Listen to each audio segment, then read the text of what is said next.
The night my brother got married was supposed to be the happiest day of our lives. But it turned into the night that shattered my heart and showed me what betrayal really looks like. My name is Laura. And this is how I found my husband cheating with my brother's new wife, on their wedding night. The whole day was magical. The lights, the laughter, the music, everything felt like a dream. My brother Ethan looked happier than ever, standing next to his bride Sophia. She was stunning, graceful, and everyone adored her. Even my husband Ryan. Ryan kept saying how perfect she looked. He helped her with her veil, poured her drinks, made her laugh. At first, I thought it was just him being friendly. He was always good with people.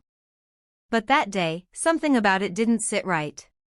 When Sophia smiled at Ryan, it lingered too long.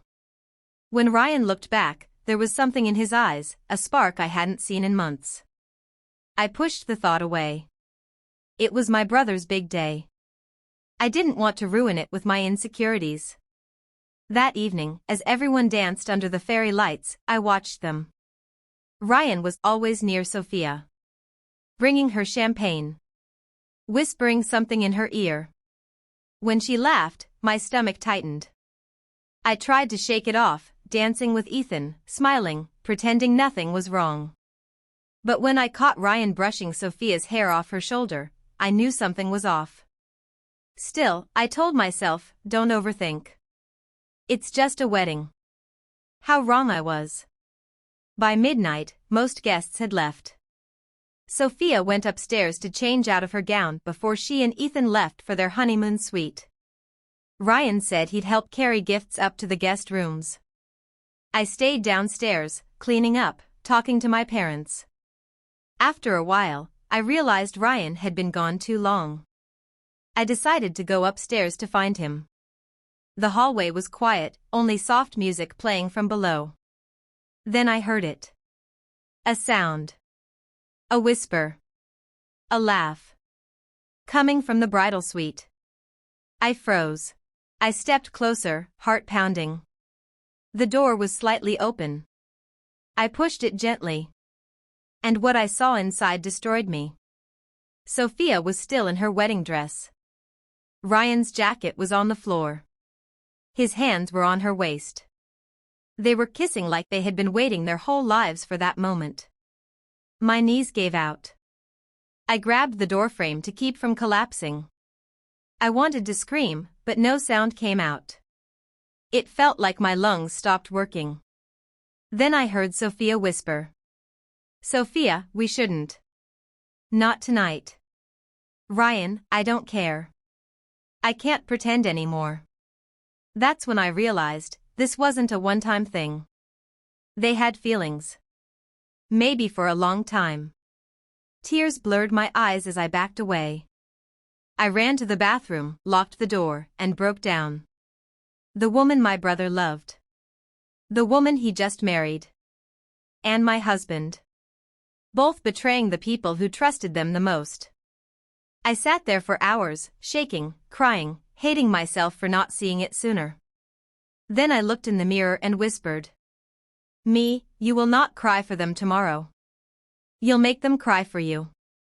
That night, I didn't sleep. By morning, I had a plan. The next day, the house was full of laughter again. Ethan and Sophia were having breakfast with family. Ryan sat beside me, pretending to be the perfect husband. He smiled like nothing happened. When Sophia walked in, her eyes met mine. I could see fear behind her smile. She knew I had seen everything. I leaned toward her and whispered. Me, how was your wedding night, Sophia? Did Ryan help you sleep? Her hand froze midair. Her face turned pale. Sophia, what are you talking about? Me, you'll find out soon enough. I smiled and sipped my coffee. That evening, we had a family dinner. Ethan wanted to give a small speech to thank everyone for being there. He stood up, holding Sophia's hand, looking at her like she was his world. And I couldn't let him live in that lie anymore. So I stood up too. Before you thank everyone, Ethan, there's something you should see. The room fell silent. Sophia's smile vanished. Ryan shifted uncomfortably. I pulled out my phone and played a video. A video I had taken from that open door last night. A few seconds were enough. The sound of their voices. The kiss.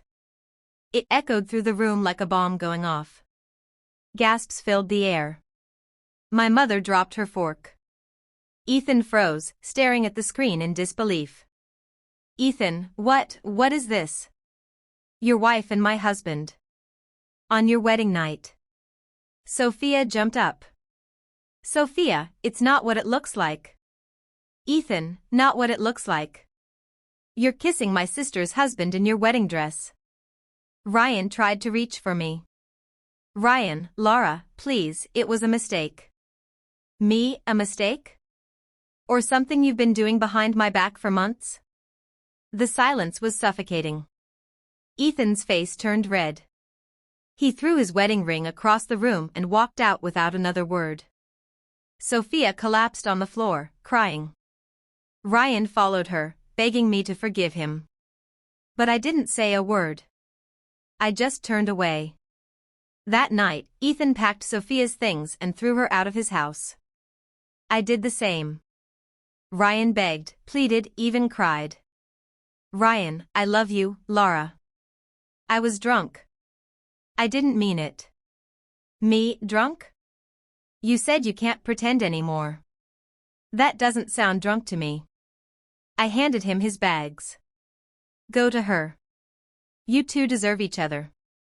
I shut the door in his face. Weeks passed. Ethan didn't talk to anyone. I barely left the house. People whispered about what happened, but I didn't care. Let them talk. The truth was already loud enough. Then one evening, I got a call from Ethan.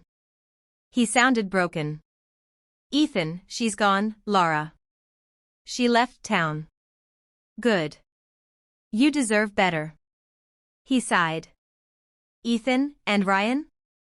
Gone too. Probably together.